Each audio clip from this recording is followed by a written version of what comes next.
Allama Iqbal was born on 9 November 1877 in Sialkot. He wrote poetry, Urdu and Persian language.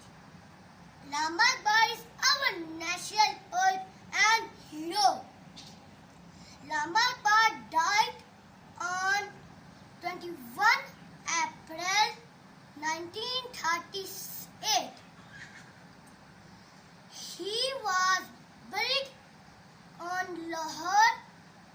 Allah Hafiz everyone. Bye.